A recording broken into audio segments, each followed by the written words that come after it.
While airline passengers frequently interact with members of the cabin crew during the course of flight, what they generally are unaware of are how many personnel are piloting the aircraft.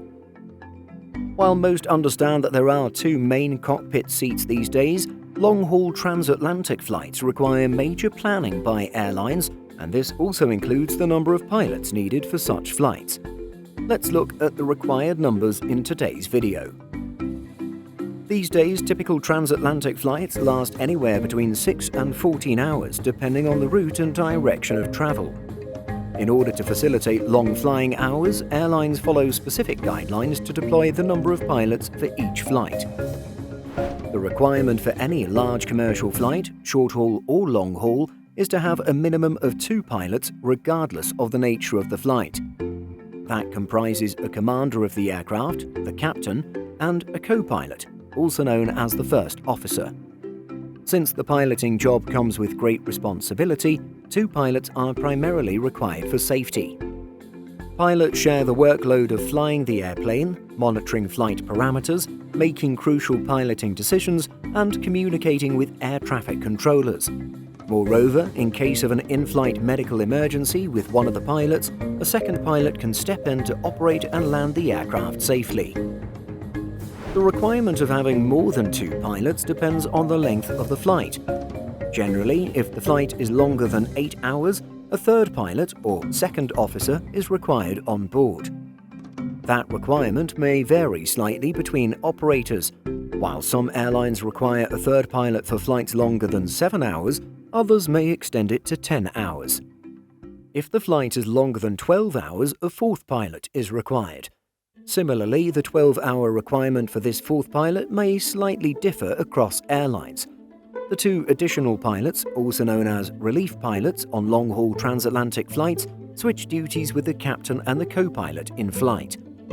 It's noteworthy that special flights, such as inaugural or training flights, may have additional pilots and flight engineers regardless of the length of the flight.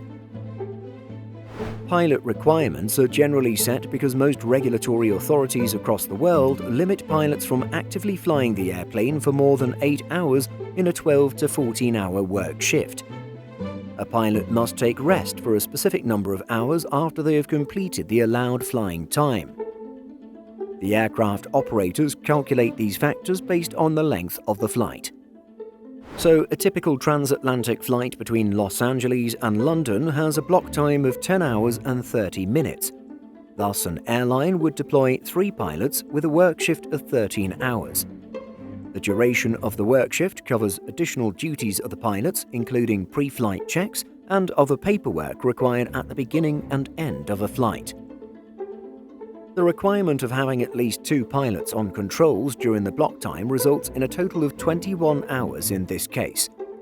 Since 1 pilot is limited to active flying time of up to 8 hours, the 3 pilots share the active flying time between them for a total of 7 hours each. Similar arrangements can be made for longer flights with 4 pilots. The regulations of destination countries, rest facilities on board, work shift limitations for crew, and internal union agreements are just some of the factors that shape staffing requirements. Did you know about these pilot requirements? Let us know by leaving a comment. In addition to our daily YouTube videos, Simple Flying publishes over 150 articles every week. If you're looking for the latest aviation news and insights, visit simpleflying.com.